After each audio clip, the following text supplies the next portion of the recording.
If you haven't heard the news yet, Disney reportedly is asking Lucasfilm to peel back on their production of TV shows, which I find kind of funny. They're only bringing out one or two a year, and I mean it's only 8 episodes. So for 2 to 3 months a year, we get a series, and then we have to wait, 9 months for a new episode to come out. This is crazy. But anyway, I saw this article and I wanted to read it with you. So let me pull it up. So here we go. It says Disney reportedly wants Lucasfilm to make fewer Star Wars shows per year. And it says, well, there's Mandalorian Grogu. Hopefully the movie's good. Looks like we can expect to see fewer Star Wars shows being made moving forward, as insider reports are saying that Disney may be scaling back on Lucasfilm's annual output of Star Wars live-action TV series over the next couple of years. Since The Rise of Skywalker hit theaters in 2019, Star Wars has focused heavily on the small screen, with Disney Plus becoming the new home for the franchise storytelling. After we get through reading this article, I'll let you know what my thoughts are.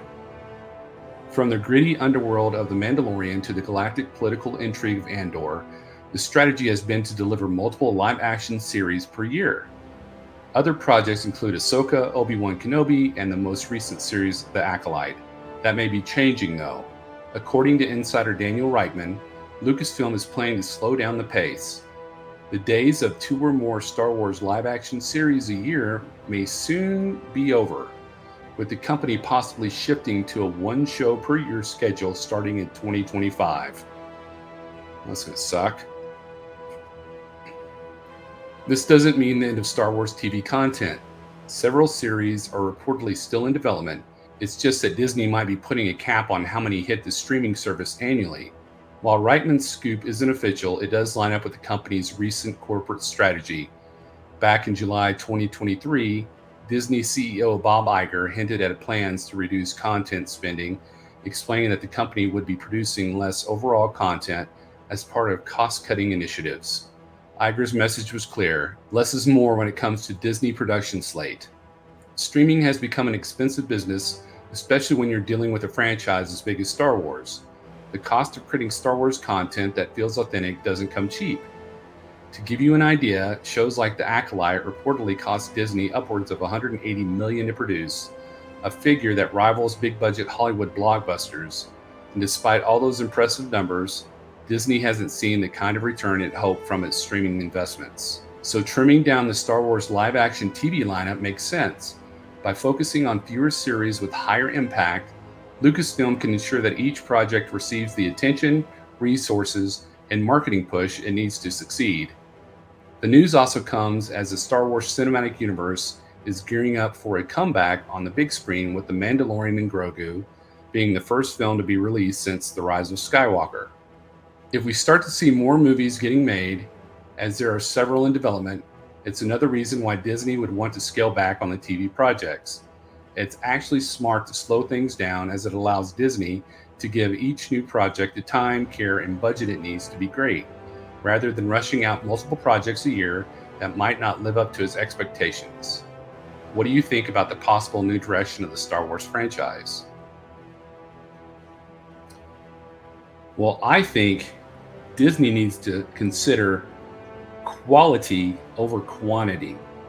If they can make quality series, then there should be no issue with how many they put out a year. But if you just throw stuff out there hoping stuff is going to stick to the wall, it's not going to work. I think that with The Acolyte, it was rushed and it wasn't quality work. They try to get all this stuff out in this quantity and just push it into this big package and throw it out there, and it just didn't work for the fans. Like the first season of The Mandalorian was great. 180 million though? I mean, but making movies, I think Star Wars movies would be better than TV series. But then you have TV series that I would love to see come back, like Obi-Wan, where you could create more of character development and bring to life some of the legends or expanded universe stuff, like Chrysanthemum fighting Obi-Wan or Luke, and then Jabba the Hutt also. That would be great, in my opinion. The TV series are the sky's the limit. You have a TV series where you can basically do anything you want. Well, if I was a director, I'd do anything I wanted to within the confines of canon and the Star Wars universe.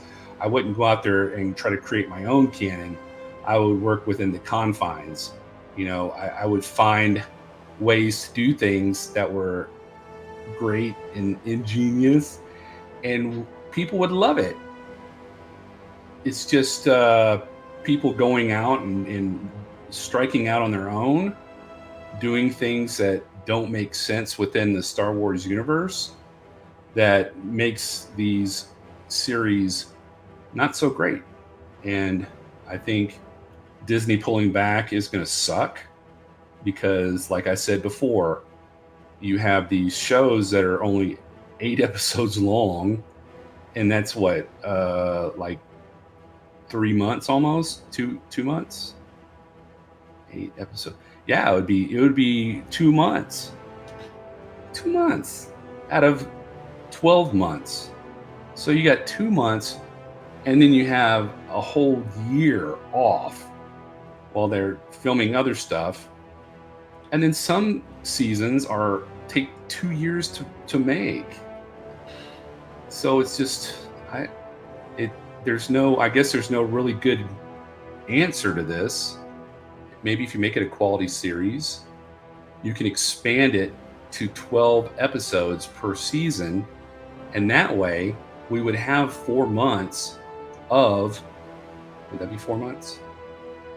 No, it'd be 3 months, but still, I mean, that'd be a lot more and give us more content. I mean, come on now. Show us some love. Show some love to the fans. Show some love to the fans, please, Disney. Put out some quality content. Don't put out quantity content. Put out quality content. Well, that's my thought for this article. I'm hoping that the Skeleton Crew is good. And if you haven't seen my video about the Skeleton Crew trailer, you should check this out. It's pretty cool. May the Force be with you always.